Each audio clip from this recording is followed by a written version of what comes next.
প্রধানমন্ত্রী তারেক রহমানের চীন সফর নিয়ে দুপুরে বেইজিংয়ের দিয়াও ইউ তাই হোটেলে সাংবাদিকদের ব্রিফ করেন প্রধানমন্ত্রীর উপদেষ্টা ও মুখপাত্র মাহাদি আমিন ও প্রধানমন্ত্রীর পররাষ্ট্র বিষয়ক উপদেষ্টা হুমায়ুন কবির। মাহাদি আমিন বলেন, প্রেসিডেন্ট শি জিনপিং ও প্রধানমন্ত্রী তারেক রহমানের মধ্যে ঐতিহাসিক বৈঠক দীর্ঘমেয়াদী ও টেকসই আস্থার সম্পর্ক গড়ে তোলার ক্ষেত্রে নতুন রূপরেখা তৈরি হবে।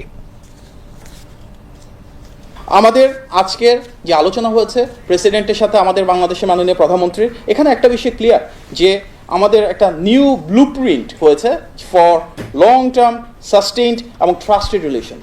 এই নিউ ব্লুপ্রিন্টের মাধ্যমে আমরা বাংলাদেশ এবং চীনের সম্পর্ককে একটি নতুন উচ্চতা নিয়ে গিয়েছি এবং তার উপর ভিত্তি করে আগামীর বাংলাদেশের জন্য একটি নতুন অধ্যায় সূচিত হবে, যেখানে বাংলাদেশে বিনিয়োগ, বাণিজ্য, কর্মসংস্থান সৃষ্টি, দ্বিপাক্ষিক সম্পর্ক, মানুষের সাথে মানুষের সম্পৃক্ততা, উন্নয়ন, এই ধরনের বহুপাক্ষিক বিষয়ে দ্বিপাক্ষিক সম্পর্কের যে ধারাতে আমরা এসে পৌঁছেছি সেটাকে ধারণ করে কিন্তু একটা দীর্ঘমেয়াদী কৌশলগত অংশীদারিত্বের সুসম্পর্ক ইনশাল্লাহ নিশ্চিত করব।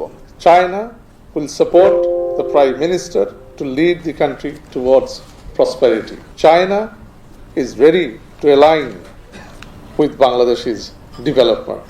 আরেকটা গুরুত্বপূর্ণ কথা উনি উল্লেখ করেছেন, শি জিনপিং আমাদের মাননীয় প্রধানমন্ত্রী জনাব তারেক রহমানের কে উদ্দেশ্য করে বলছেন, China will B A trustworthy friend in the development of Bangladesh. এবং এর সাথে আরো গুরুত্ব দিয়ে বলছেন, এই ফ্রেন্ডশিপটা বা এই সম্পর্কের বন্ধনটা শুধু সীমিত টেম্পোরারি থাকবে না, it will be a long-term commitment of the People's Republic of China under the leadership of President Xi Jinping, just a long-term commitment থাকবে বাংলাদেশের উন্নয়নে।